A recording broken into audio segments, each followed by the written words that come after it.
Iran গোটা বিশ্বকে একটি ভয়ঙ্কর শিক্ষা দিল, অথচ সেই 14টা দফা নিয়েই কিন্তু শেষ পর্যন্ত চুক্তি হয়েছে। মার্কিন যুক্তরাষ্ট্রের পক্ষে তো আর ওই হরমুজ প্রণালীতে থেকে সবাইকে নিরাপত্তা দেওয়া সম্ভব নয়। আসসালামু আলাইকুম প্রিয় বন্ধুরা, দেশীয় প্রবাসে যে যেখান থেকে দেখছেন প্রত্যেককে শুভেচ্ছা জানাচ্ছি। আমি সাইদুল ইসলাম। ইরান এবং মার্কিন যুক্তরাষ্ট্রের মধ্যে সমঝোতা চুক্তি হওয়ার পর এটি নিয়ে এখন নানা রকমের বিশ্লেষণ চলছে এবং এরই মধ্যে বহু বিশ্লেষক ইরানকে মধ্যপ্রাচ্যের জন্য একটি নতুন শক্তি, শুধু মধ্যপ্রাচ্যের জন্য নয়, বিশ্বে একটি নতুন শক্তি হিসেবে অনেকেই ইরানকে বিশ্লেষণ করছেন।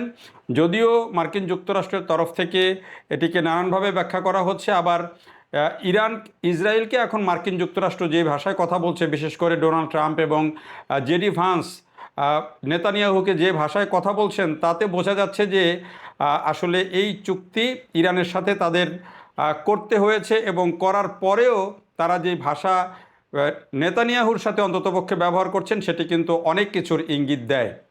তো এই যে ইরান যে এখন বলছে, যে ইরানের অনেক নেতাই বলছেন যে তারা হচ্ছেন এখন একটা নতুন শক্তি। এখন এই যে শক্তি, এই শক্তি আসলে ইরান কিভাবে নিজের এই শক্তিকে ধরে রাখবে বা ইরান কিভাবে নিজেকে আগামী দিনে প্রতিষ্ঠিত করবে বা ধরে রাখবে, এই বিশ্লেষণটা কিন্তু অনেকেই করছেন।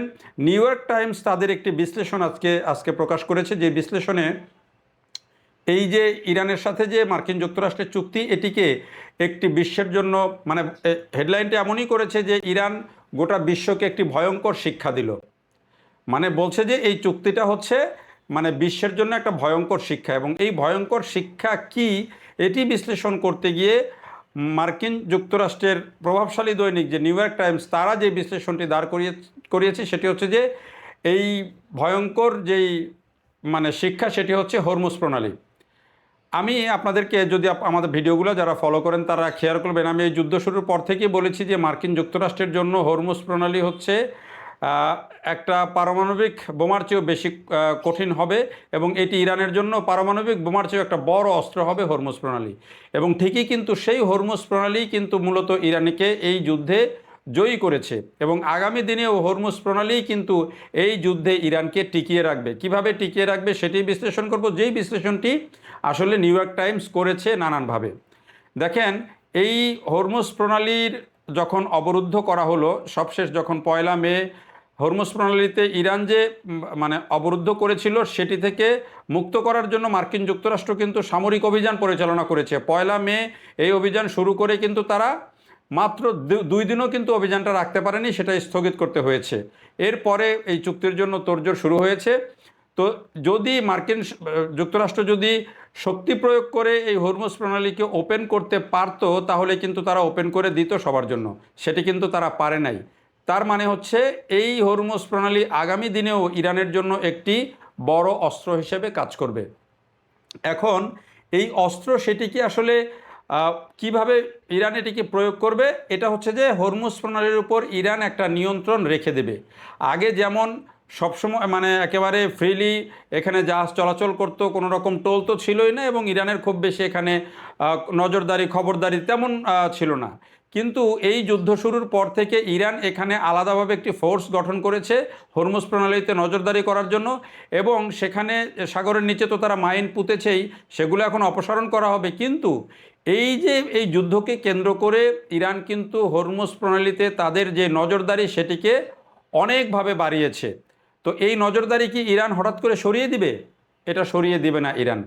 যদিও মানে এই যে চুক্তির শর্ত হিসাবে বলা হচ্ছে যে ভবিষ্যতে ইরান টোল আদায় করতে পারবে না, কিন্তু টোল আদায় যদি করেও, ইরান যদি খুব ধরেন মিনিমাম পর্যায়ে টোলও আদায় করে, তারপরেও কিন্তু এটি করতে পারবে, এবং এটি একটা তাদের জন্য বড় এফেক্টিভ একটি অর্থনৈতিক কর্মকাণ্ড হবে। কিভাবে?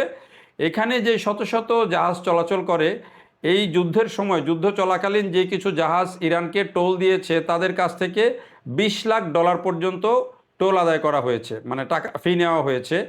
তো এই যে $20 লাখ যদি নাও নেওয়া হয়, কিন্তু ভবিষ্যতে যদি এইখানকার নিরাপত্তার ইস্যু থাকে, জাহাজগুলোকে যদি চলতে হয়, তাহলে নিরাপত্তা কিন্তু একটা বড় ইস্যু, কারণ হরমুজ প্রণালীতে এসেই যখন এখন কিন্তু বিশ্বের যে জাহাজগুলো তারা কিন্তু একটা জিনিস নিশ্চয়তা চাইবে, সেটি হচ্ছে নিরাপত্তা।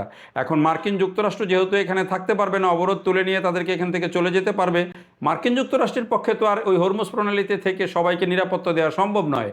তখন যদি ইরান বলে যে আমরা মিনিমাম পর্যায়ে আমাদের এই যে নিরাপত্তা নিশ্চিত করছি, একটা ফি দিতে হবে, এবং সেই ফিটা যদি ধরেন 10-20 লাখ টাকা করে পার জাহাজ, 10-20 লাখ ডলার যদি এক একটা জাহাজ থেকে নেয়, তাহলে ইরানের অর্থনৈতিক কর্মকাণ্ড কোথায় গিয়ে দাঁড়াবে আপনারা একটা ভেবে দেখেছেন একবার?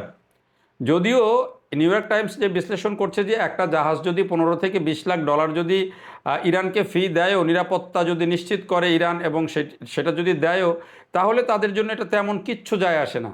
ব্যারেল প্রতি মাত্র $1 বেশি দিতে হবে। এই যে ধরেন একটা জাহাজে যদি 20 লাখ ডলার আসে, 20 লাখ লিটার তেল থাকে, তো এটাতে প্রতি ব্যারেল তেল থাকে, তাহলে $1 করে বেশি লাগবে। তো এটা অনেক মালিকই আছে, জাহাজ মালিক আছেন, যা ব্যবসায়ী আছেন, ধর ঝামেলার চেয়ে বরং ইরানকে আমরা একটা টোল দিয়ে দেই, আমরা নিশ্চিন্তে পার হয়ে যাই। এই পলিসি কিন্তু অনেকেই অ্যাপ্লাই করবেন, আর তখন কিন্তু ইরানের এই কর্মকাণ্ডটা কিন্তু আরও জোরালো হবে। তার মানে হরমুজ প্রণালী এখন এই যুদ্ধে যেমন ইরানকে জয়ী করেছে, হরমুজ প্রণালী ভবিষ্যতে ইরানের অর্থনৈতিক কর্মকাণ্ডকেও কিন্তু অনেক বেশি চাঙ্গা করবে, এবং এখান থেকে ইরান কিন্তু বড় ধরনের একটা রিটার্ন পাবে। এই কারণে এখানে তারা একটা নিয়ন্ত্রণ সবসময় রেখে দেবে। এখন নিউ ইয়র্ক টাইমস যে বিশ্লেষণে বলছে যে যদি এই যে জল প্রবাহ বা এই প্রণালী এটি যদি একটা নিয়ন্ত্রণের মাধ্যম হয়, তাহলে তো বিশ্বের অনেক এলাকাতেই এই ধরনের প্রবাহ আছে যেখান দিয়ে অনেক বড় ধরনের ব্যবসা চলে। তাহলে ওইসব দেশগুলোও যদি এভাবে ফি আদায় বা টোল আদায় করতে শুরু করে, তাহলে তো এই নিয়ন্ত্রণটা তো শুধু অর্থনৈতিক ক্ষেত্রে তো থাকবেই, চাইলে কিন্তু বিভিন্ন সময় যদি কোনো দ্বন্দ্ব তৈরি হয়, যুদ্ধ তৈরি হয়, তাহলে অন্যান্য অংশও কিন্তু এগুলোকে একটা অস্ত্র হিসাবে ব্যবহার করবে। উদাহরণস্বরূপ বলা হয়েছে যে এখন যদি হুতিরা যদি বাবেল মানদেব যদি বন্ধ করে দেয়, জাহাজ চলাচল বন্ধ করে দেয়, বা সেখানে যদি এরকম একটা টোল হুতিরা জারি করে দেয়, তাহলে সেখানে কি অবস্থা দাঁড়াবে? ইন্দোনেশিয়ার সরকার প্রধানও সেখানে বলেছে যে মানে কিচ্ছু না, ইন্দোনেশিয়া কোনো টোল আদায় করেনি বা করবে এরকম কোনো পরিকল্পনাও নাই, কিন্তু একটা ছোট্ট আওয়াজ দিয়ে রেখেছে যে কি ইন্দোনেশিয়ার এই যে প্রণালী, সেখান দিয়ে বিশ্বের 1/3 বাণিজ্য হয়, তেল থেকে শুরু করে 1/3 বাণিজ্য হয় বিশ্বের। তো তারা যদি এরকম একটা মিনিমাম লেভেলের যদি টোল দেয় বা কখনো যদি এটাকে এরকম নিয়ন্ত্রণের চেষ্টা করে, তাহলে কোথায় গিয়ে দাঁড়াবে পরিস্থিতি? এই জন্যে নিউ ইয়র্ক টাইমস বিশ্লেষণ করে বলছে যে এটা একটি বিশ্বকে একটা ভয়ঙ্কর শিক্ষা দিয়ে দিয়েছে ইরান। এখন এই যে ইরান ভয়ঙ্কর শিক্ষা দিচ্ছে বা অন্যান্য অংশে যে এই ঝুঁকিটা তৈরি হলো, সেই ক্ষেত্রে মার্কিন যুক্তরাষ্ট্র কেন কিছু করতে পারলো না? কেন মার্কিন যুক্তরাষ্ট্র এটি জানার পরেও কেন মার্কিন যুক্তরাষ্ট্র চুক্তি করতে হলো? দেখেন মার্কিন যুক্তরাষ্ট্র কেমন ফাঁদে পড়েছিল যে প্রথমে যে 14টা শর্ত নিয়ে চুক্তি, যে 14টা দফা নিয়ে এই আলোচনা প্রথম দিকে হয়েছিল, ইরান যে প্রস্তাবগুলো দিয়েছিল, প্রথমে ডোনাল্ড ট্রাম্প বলেছিলেন যে এগুলো সব ফেলে দিবেন, তিনি ছুঁড়ে ফেলে দিবেন, অথচ সেই 14টা দফা নিয়েই কিন্তু শেষ পর্যন্ত চুক্তি হয়েছে। তার মানে হচ্ছে ডোনাল্ড ট্রাম্পকে এটি মানতে হয়েছে ইরানের এই প্রস্তাব। এখন ভবিষ্যৎ কি হবে সেটি ভিন্ন কথা, কিন্তু ওই দফা নিয়েই কিন্তু 14 দফা নিয়েই কিন্তু আলোচনা হয়েছে এবং চুক্তি হয়েছে।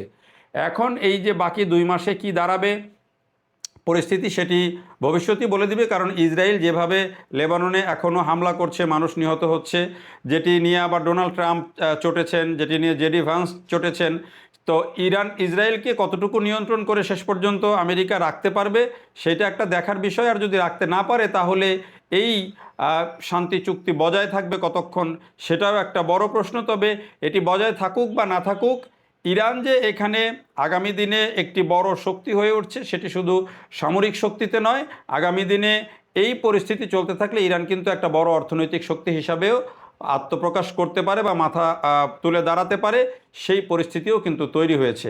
এখন সময়ই বলে দেবে যে আসলে পরিস্থিতি কোন দিকে যায়। দেখার জন্য সবাইকে অনেক ধন্যবাদ।